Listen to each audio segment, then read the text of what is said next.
Hello students, good morning to all of you. कैसे हैं आप? आशा करता आप अच्छे होंगे, आपका पढ़ाई अच्छे से चल रहा होगा। आज हम लोग देखेंगे आपका सैम्पल पेपर पार्ट 3। इसमें आपको क्वेश्चन नंबर 3 से देखेंगे, क्योंकि 2 तक हम लोग ऑलरेडी देख चुके हैं। और अगर आप नहीं देखे तो जाकर प्ले लिस्ट में चेक कीजिए, वहाँ पर आप देख सकते हैं। चलिए देखते हैं 3 का 1 क्वेश्चन नंबर। क्वेश्चन क्या दिया हुआ है? Given P proportional Q when P equal to 5 then Q equal to 30, what will be the value of Q when P equal to 2। तो ये हमें निकालना है P का वैल्यू, है ना।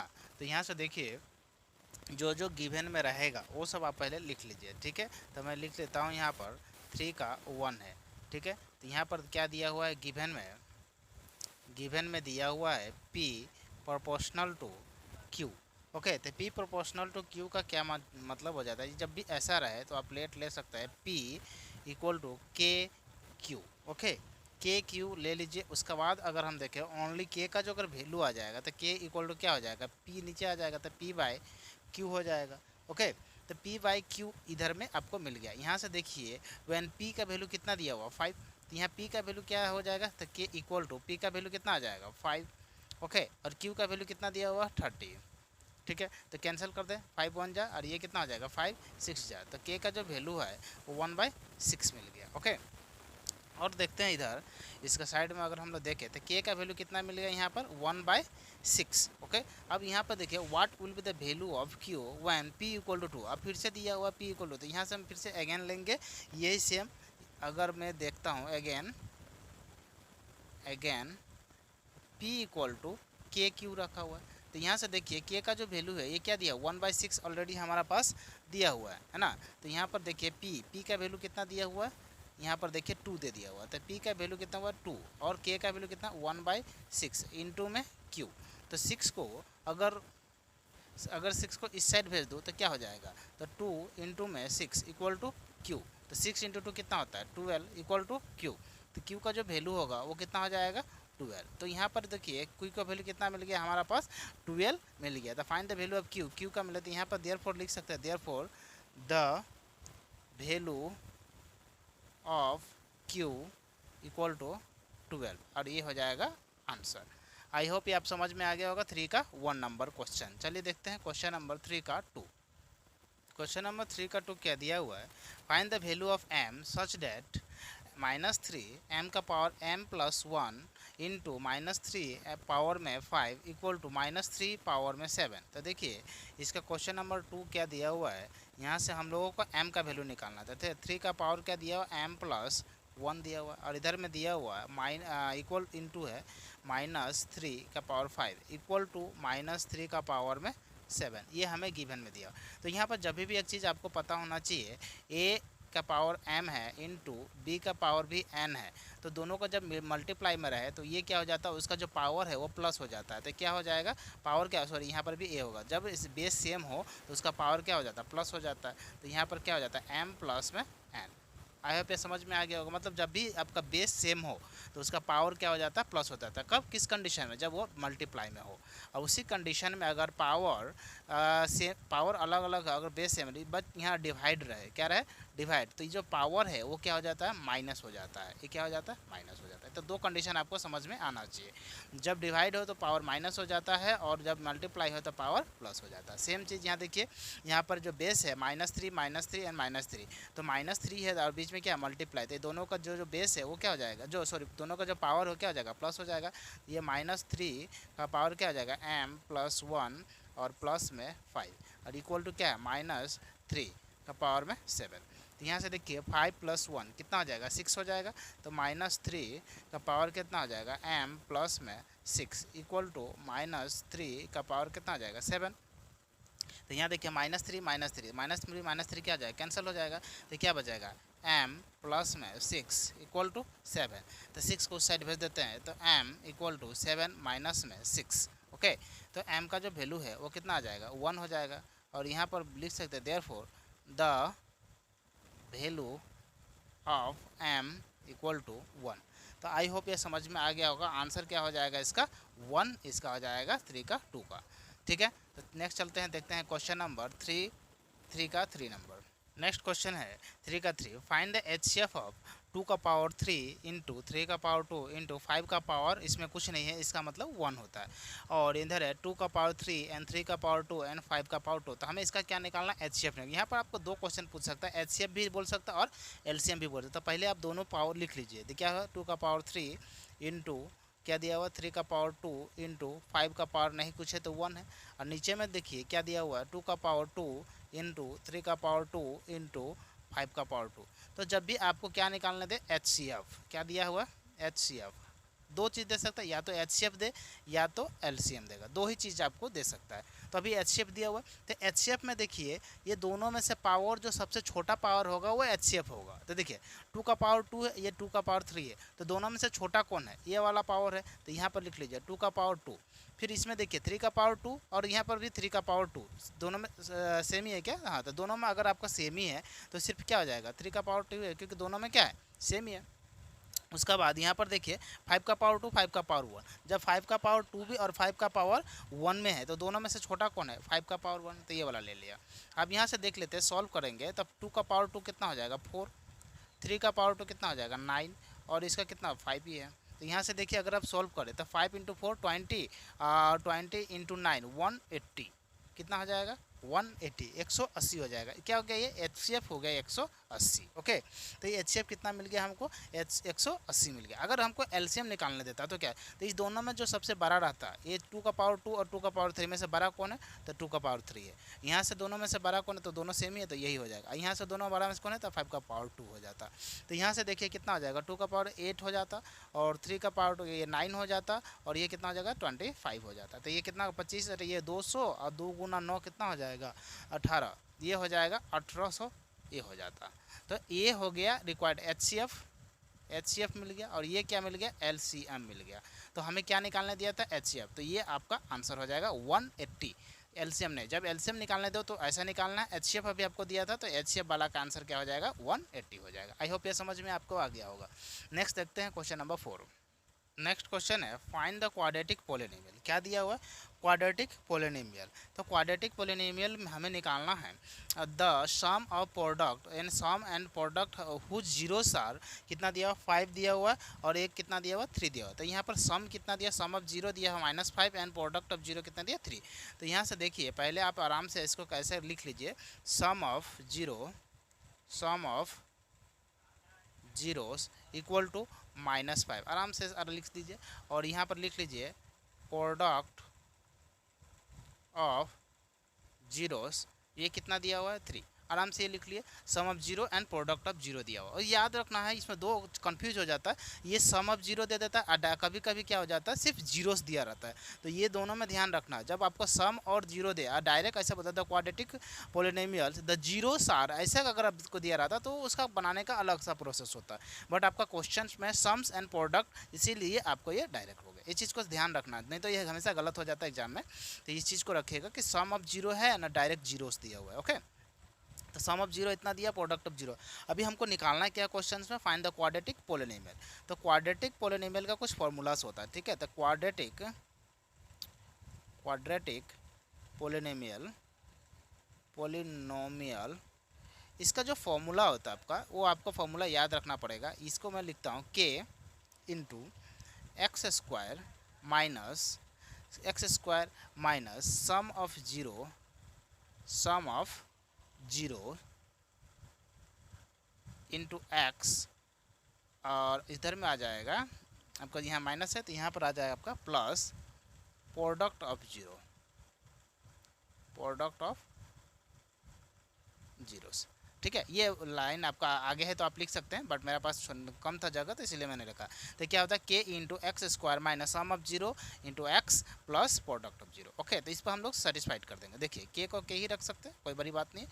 अगर नीचे में कुछ नहीं है तो आप k को आपको एग्जिम भी कर सकते हैं, इसको हटा भी सकते हैं, उससे कोई बात नहीं हो जाएगा। ठीक है, बट इसको चलिए मैं k को रफ ही कर देता हूँ, हटा ही देता हूँ, उससे कोई है नहीं। बट ये k कब यूज़ होता है, जब नीचे में आपको डिनोमिनेटर में कुछ रहे।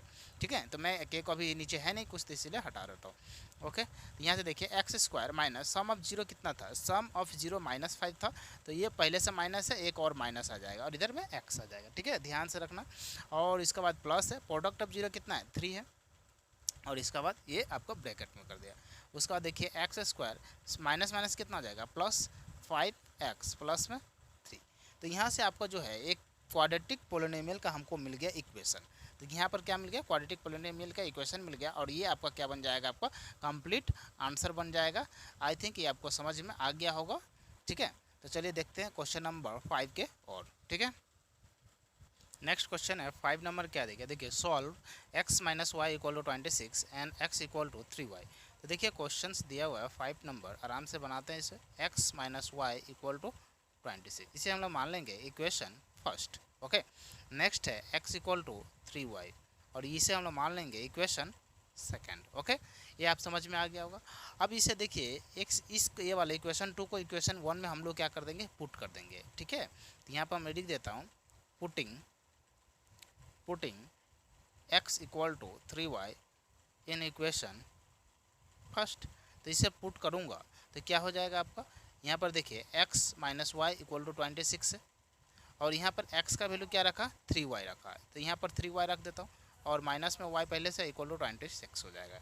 तो यहाँ से देखिए 3y में से एक y चला जाएगा तो कितना y बचेगा, 2y। 2y का वैल्यू कितना दिया, 26 दिया। तो y का वैल्यू क्या हो जाएगा, 26/2, 2 से जाएगा तो ये हो जाएगा 13। तो ये आई होप ये आप समझ में आ गया होगा। यहाँ से दिखा देता हूँ मैं, y इक्वल टू कितना हो गया, 13। ठीक है, तो y का वैल्यू, ये 13 का जो वैल्यू है y इक्वल टू 13, ये किसी भी इक्वेशन में आप पुट कीजिए आपका मिल जाएगा। तो यहाँ पर फिर से मैं अगेन कर देता हूँ putting y equal to 13 in equation second. मैं इस बार किस में रखा, सेकंड में। तो ये x इक्वल टू 3y, तो ये x इक्वल टू 3, y का वैल्यू कितना है 13, तो 3 इंटू कितना हो जाएगा 13, तो x इक्वल टू कितना हो जाएगा 39। तो यहाँ पर हम लोग का मिल गया x का वैल्यू कितना मिल गया 39, x का y का वैल्यू कितना 30। Therefore the value of x equal to 13, sorry x equal to 39 and y equal to 13, और यही इसका क्या हो गया, आंसर हो जाएगा।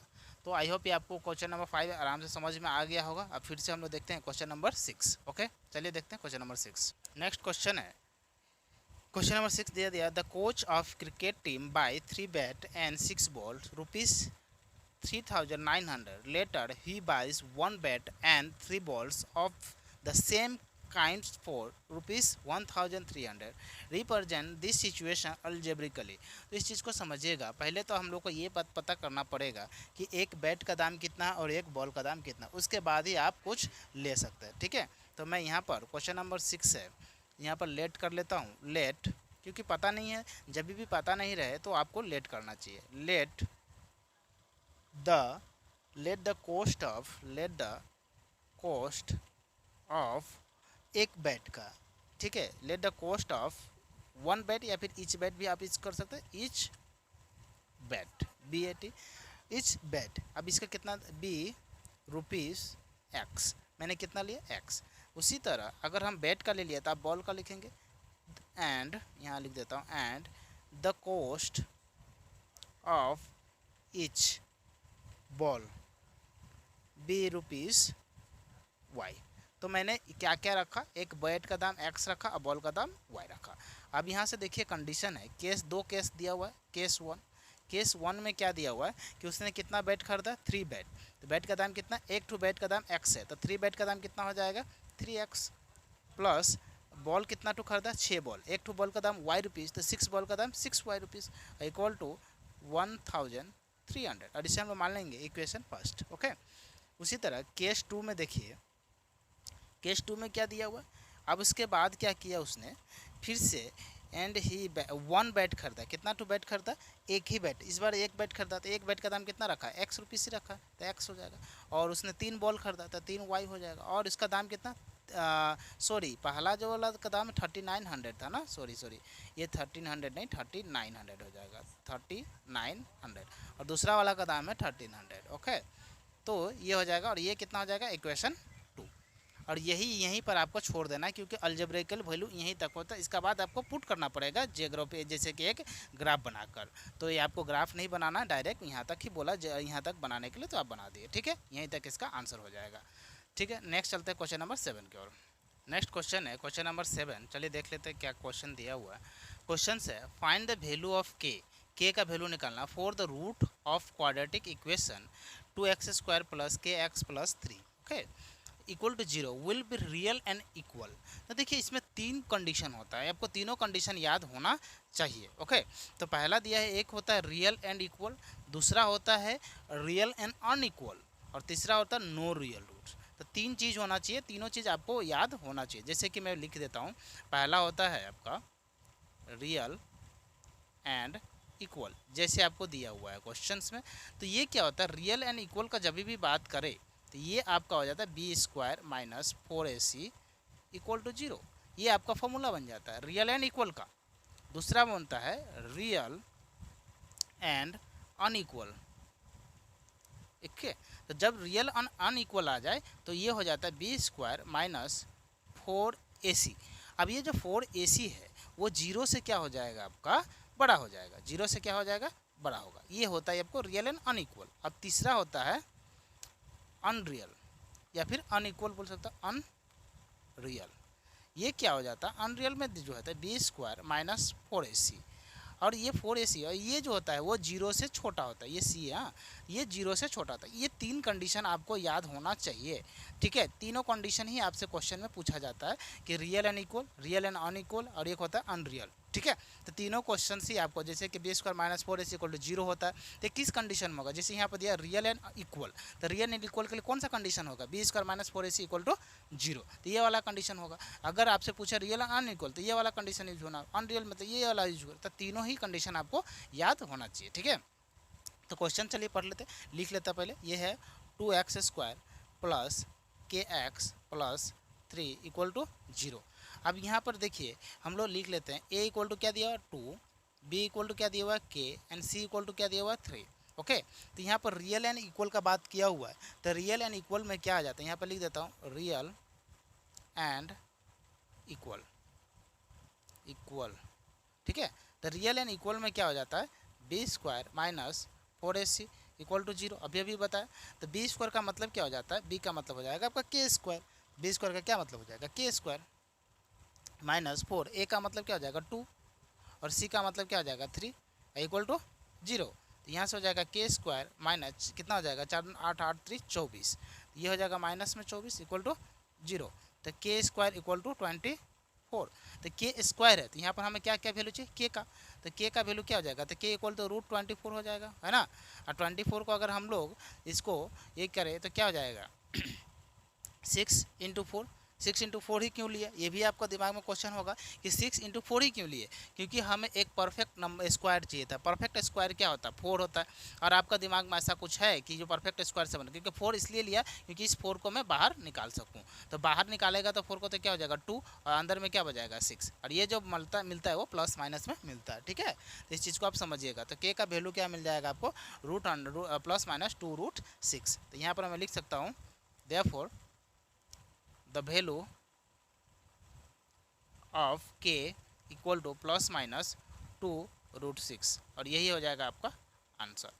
ठीक है, तो आई थिंक ये आपको समझ में आया होगा क्वेश्चन नंबर 7। और ये वाले जो पॉइंट्स मैंने बताया, एक्स्ट्रा वाला पॉइंट, ये वाला पॉइंट आपको वेरी वेरी इंपॉर्टेंट है, इसे आप लर्न करना ही पड़ेगा, और अच्छा से यार लर्न कीजिएगा, क्योंकि ये इंपॉर्टेंट हो जाता है। जैसे कि इस वाले शिफ्ट में आपको ये वाला क्वेश्चन पूछा है, तो नेक्स्ट शिफ्ट में हो सकता है ऐसा में से तीनों में से ये बहुत इंपॉर्टेंट है, तो आप तीनों ही लर्न करना सीख लीजिए। ठीक है, लर्न करके रखिए, कहीं भी काम आ सकता है। चलिए नेक्स्ट देखते हैं क्वेश्चन नंबर 8। तो चलिए देखते हैं क्वेश्चन नंबर 8 में क्या दिया हुआ है, find the root of 3x² minus 6x plus 5 equal to 0 by using quadratic formula. तो इसको हमको क्वाड्रेटिक फार्मूला से निकालना है, फाइंड द रूट निकालना है। ओके, तो रूट निकालना है, और भी किससे, क्वाड्रेटिक फार्मूला से। तो रूट निकाला, क्वाड्रेटिक फार्मूला का फार्मूला पता ही आपको कि ये पहले लिख लीजिए question, 3x² minus 6x plus 5। तो यहाँ से हम लोग को ए बी सी का वैल्यू निकाल लीजिए। ए का वैल्यू कितना हो जाएगा 3, बी का वैल्यू कितना हो जाएगा माइनस में 6, और सी का वैल्यू कितना हो जाएगा 5। आई होप ये समझ में आ गया होगा। अब यहाँ से देखिए क्वाड्रेटिक फार्मूला हम लोग इसमें इस्तेमाल करेंगे, तो यहाँ पर लिख सकते हैं बाय क्वाड्रेटिक फार्मूला। ठीक है, तो बाय क्वाड्रेटिक फार्मूला लिख रहते हैं। तो बाय क्वाड्रेटिक फार्मूला का क्या हो जाता है आपका, x इक्वल टू क्या हो जाएगा आपको, फार्मूला आपको ये अच्छी तरह से बाय लर्न होना चाहिए, minus B plus minus root under B square minus 4ac, ये जो अभी हम लोग थोड़ा देर पहले जो किए थे वो वाला B square minus 4ac by 2a, क्या हो जाता है बाय 2a। तो ये चीज़ आपको याद होना चाहिए, ठीक है। तो चलिए देखते हैं उसको पुट करके। तो माइनस बी का वैल्यू कितना है, तो माइनस बी का वैल्यू -6 है, तो ये पहले से माइनस में, तो ये हो जाएगा माइनस और फिर से एक ब्रैकेट में हो जाएगा माइनस में 6, फिर ये plus minus root under B square का मतलब -6 का स्क्वायर, -6 का स्क्वायर, और ये -4 तो 4 ही रहेगा, और ए का मतलब 3, ए का मतलब 3 पॉइंट है, और सी का मतलब कितना 5, तो ये भी यहाँ भी पॉइंट है। ओके, तो यहाँ से देख लेते हैं, और नीचे में क्या हो जाएगा 2a, ए का मतलब क्या है, ए का मतलब है 3। ओके, तो ये आपको समझ में यहाँ तक आ गया। नेक्स्ट चलते हैं हम लोग इसको आगे सॉल्व करते हैं। तो कितना आ जाएगा माइनस माइनस प्लस, तो यहाँ पर हो जाएगा आपका 6 प्लस माइनस 6 हो गया, प्लस माइनस हो गया। अब ये रूट अंडर कितना आ जाएगा 6 का स्क्वायर 36, और ये माइनस 5 या 15 5 या 15 15 चौका 60, ये हो जाएगा आपका 60। आई होप ये आपको समझ में आ गया होगा। तो यहाँ देख लेते हैं क्या हो गया, नीचे में क्या होगा 3 इंटू 2 6, तो नीचे में क्या बन जाएगा 6। ओके, तो ये नीचे 6 है, ठीक है, चीज़ याद रखिएगा, नीचे क्या है 6 है। अब यहाँ पर देखिए ये भी हो गया। अब इसका नीचे अब हम लोग को इसको आगे सॉल्व करना है, ठीक है। तो आगे देखते हैं इसको हम लोग। तो यहाँ पर देख लेते हैं क्या हो जाएगा 6 है, ये प्लस माइनस ही रहेगा, और ये देखिए 36 माइनस 60, ये बन जाएगा आपको रूट में कितना बन जाएगा आपको, देखिए 10 में से 6 गया तो कितना हो जाएगा 4, और ये हो जाएगा 5 में से 3 गया तो कितना हो जाएगा 2, वो भी माइनस में, और डिवाइडेड बाय 6। यहाँ तक आप समझ में आ गया होगा आपको, ठीक है। चलिए आगे देखते हैं, इधर में मैं बना देता हूँ, ठीक है। अब इसका आगे देखते हैं, तो यहाँ पर देख सकते हैं 6 है, ये 6 को 6 ही रखा, प्लस माइनस पहले प्लस माइनस में रखा, और इसके अंदर को मैं ऐसा कर सकता हूँ 6 इंटू में 4, 6 चक 24 हो जाता है, और डिवाइडेड बाय मैं इसको 6 कर दिया। ओके, तो यहाँ से हम लोग को क्या मिल जाएगा, ये 4 को बाहर करेंगे तो क्या मिलेगा 2 मिल जाएगा। तो यहाँ से हम लोग क्या हो जाएगा 6 प्लस माइनस 2 रूट में माइनस में 6 डिवाइडेड बाय 6। आई होप ये समझ में आ गया होगा। अब क्या होगा, ये 6 है, ये 2 है, तो ये 2 को कॉमन ले सकता है दोनों में, क्योंकि दोनों में ही 2 है, तो दोनों में 2 है, तो 2 को कॉमन ले लिया, तो यहाँ से क्या हो जाएगा 3 प्लस माइनस रूट में माइनस में 6 और डिवाइडेड बाय 6। ओके, तो यहाँ से देखिए 2 से कैंसिल होगा कितना टाइम में, 3 टाइम्स में कैंसिल हो जाएगा। तो यहाँ से क्या बच रहा है आपका 3 plus minus root under minus में 6 और डिवाइडेड बाय 3, और ये जो बचा यही आपका करेक्ट आंसर हो जाएगा। तो ये थोड़ा सा बड़ा क्वेश्चन था, 1 मार्क्स के लिए नहीं है, ये थोड़ा बड़ा हो जाता है, बट ये 1 मार्क्स में दिया, कोई बात नहीं, ठीक है। चलिए नेक्स्ट देखते हैं क्वेश्चन नंबर 9। नेक्स्ट क्वेश्चन है, the 17th term of an AP exceed its 10th term by 7, find the common difference. तो इस चीज़ को आप देखिए, यहाँ पर दिया हुआ है कि आपको 17 टर्म दिया हुआ और दूसरा 10 टर्म दिया, लेकिन दोनों का जो टर्म एक्सीड का मतलब ज़्यादा है, मतलब ऐसा बोल सकते हैं दोनों का जो डिफरेंस है 17 टर्म्स एंड 10 टर्म का जो डिफरेंस है वो कितना दिया हुआ 7 दिया हुआ, ठीक है। तो ये एक चीज़ देखिए, सबसे पहले आपका AP अगर पढ़ रहे हैं तो AP का आपको फॉर्मूला आना चाहिए। तो AP का जो फॉर्मूला हो जाता है ये होता है आपको AN equal to A plus N minus 1 into में D, ये हो जाता है आपका AP का फॉर्मूला, ठीक है। तो ये चीज़ आपको याद होना चाहिए, लर्न होना चाहिए, सबसे पहला चीज़ तो ये वाला। दूसरा चीज़ यहाँ पर देखिए, यहाँ पर टर्म दिया है A17, ये कितना दिया हुआ 17, तो मैं यहाँ पर यूज़ कर रहा हूँ A17 माइनस A17 का बाद यहाँ पर माइनस कर दिया, और उसमें कितना दिया 10 टर्म का मतलब हो जाता है A10, अब बराबर में कितना दे दिया 7। क्यों ऐसा किया, क्योंकि दोनों टर्म का बीच का जो डिफरेंस है वो कितना दिया हुआ 7 है, या तो ये इससे 7 बड़ा है, तो ये बात एक ही आ जाता है दोनों में। ऐसा कर दूँ अगर, या फिर इसको इसी पार्ट को ऐसे भी लिख सकता था 170 इक्वल टू A10 प्लस में 7, तो ये 10 को इस साइड लाएगा तो ऑलरेडी माइनस में ही आ जाएगा, है ना। तो इसीलिए डायरेक्ट मैं इस वाले पार्ट को लिखा। अब देखिए A17 है, A17 में कुछ भी रहते हैं, यहाँ पर देखिए AN का फार्मूला क्या होता है A plus N minus 1 into D, ये दिया हुआ है, तो ये वाला फार्मूला दोनों में ही सेटिस्फाइड करेगा, ठीक है। तो यहाँ पर इस वाले पर भी ये पूरा फार्मूला यूज़ करना, और इस वाले में भी ये पूरा का पूरा फार्मूला यूज़ करना है। तो यहाँ पर यूज़ कर देता हूँ A plus N minus 1 into D, फिर से ये माइनस हो जाएगा, फिर इसके लिए क्या हो जाएगा A प्लस n-1 इंटू में d। ठीक है, अब ये दोनों का इक्वल कितना हो जाएगा 7। ये आई होप ये आपको समझ में आ रहा होगा।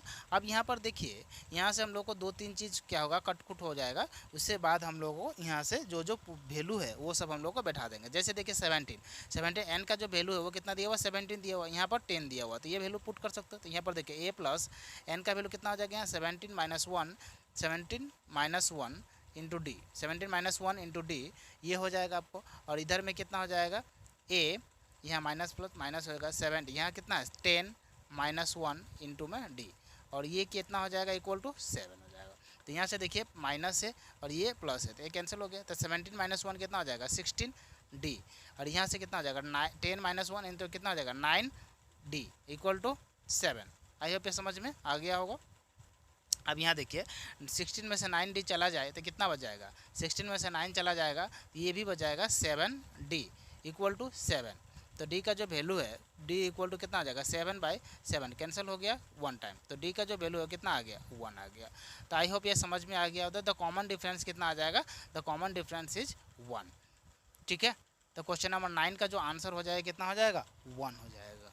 ठीक है, नेक्स्ट देखते हम लोग क्वेश्चन नंबर 10। तो क्वेश्चन नंबर 10 में क्या दिया है, an A P consist of 20 term, the first and last term 6 and, मतलब ये फर्स्ट टर्म 6 से लास्ट टर्म कितना 78 है। Find the sum of the series, तो हमें फाइंड द सम करना, सम निकालना है एपी का सम। तो देखिए एक और चीज़, अभी थोड़ी देर पहले मैंने आपको ये बताया था एक फार्मूला, एपी का फार्मूला क्वेश्चन नंबर 9 में। ये फार्मूला क्या था आपको, ये अभी थोड़ी देर पहले ही बताया, ए एन का फार्मूला बताया, ए एन इक्वल टू क्या बताया, a + n-1 इंटू में डी, ये वाला फार्मूला बताया। और एक होता है सम का फार्मूला, एस एन का फार्मूला, इसे हम लोग बोलते हैं एस एन। एस एन का फार्मूला में क्या हो जाता है, आपका ध्यान रखना है कि 2a, सॉरी यहाँ देखिए ये हो जाएगा आपका एस एन का फार्मूला में n/2 into 2a + n-1 into D, एक तो ये वाला हो जाता है। और एक और होता है फार्मूला जिसको आपको यहाँ पर रखना पड़ेगा, यहाँ पर first term minus second term n/2 ही होगा। तो इसमें एक और फार्मूला आ सकता है, फर्स्ट टर्म, मतलब फर्स्ट टर्म में आप ऐसे रख सकते हैं, फर्स्ट टर्म को हम लोग a से डिनोट करते हैं और लास्ट टर्म को l से। तो यहाँ पर हम लोग लिख सकते हैं आपको n/2, ये हो जाएगा फर्स्ट टर्म, यहाँ पर ऐसे लिख देता है first term plus last term. इससे भी ये वाला फार्मूला भी, लेकिन इसमें कंडीशन ये है कि आपको फर्स्ट टर्म दिया होना चाहिए, लास्ट टर्म दे। इसमें देखिए फर्स्ट टर्म भी है और लास्ट टर्म भी है, तो ये वाला फार्मूला हम लोग इस्तेमाल कर सकते हैं, अदरवाइज आपको ये वाला फार्मूला याद करना पड़ेगा। ठीक है, तो 2 फार्मूला होता है आपको एस एन का निकालने के लिए। तो यहाँ से हम लोग लिख लेते हैं गिवन में जो जो दिया हुआ है। ठीक है, तो गिवन में क्या दिया हुआ है, एन जो है कॉन्सिस्ट ऑफ एन 20 टर्म दिया, तो एन का जो वैल्यू है वो कितना दिया हुआ है 20 दिया हुआ है। अब यहाँ पे फर्स्ट टर्म कितना दिया हुआ है, फर्स्ट टर्म देख लेते हैं। तो फर्स्ट टर्म को हम लोग मान लिए ए, फर्स्ट टर्म कितना दिया हुआ है 6, और एक होता है लास्ट टर्म को क्या लेते हैं एल। ठीक है, लास्ट टर्म कितना दिया हुआ है 78 दिया हुआ है। ठीक है, तो एस एन का फॉर्मूला क्या होगा, एस एन क्या होता है, एस एन मतलब टोटल, ये जो सम का फॉर्मूला होता है, एस एन मतलब होता है सम। तो ये क्या हो जाता है n/2 into first term plus में लास्ट टर्म।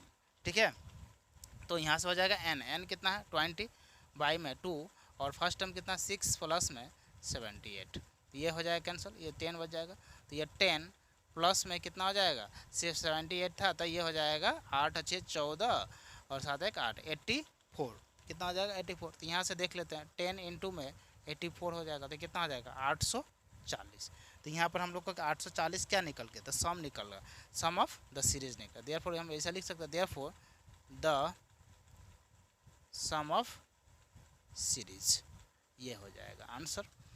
तो ये थोड़ा सा लंबा वीडियो बन गया, आधा घंटा का लमसम में बन गया क्वेश्चन नंबर 10 तक। आगे नहीं कराएंगे क्वेश्चन, नेक्स्ट सीरीज में हम लोग क्वेश्चन नंबर पार्ट 4 बनाएंगे, तो उसमें हम लोग करेंगे क्वेश्चन नंबर आपका नेक्स्ट। ठीक है, तब तक के लिए जय हिंद जय भारत। अगर वीडियो अच्छा लगा लाइक कीजिए, सब्सक्राइब कीजिए। Thank you.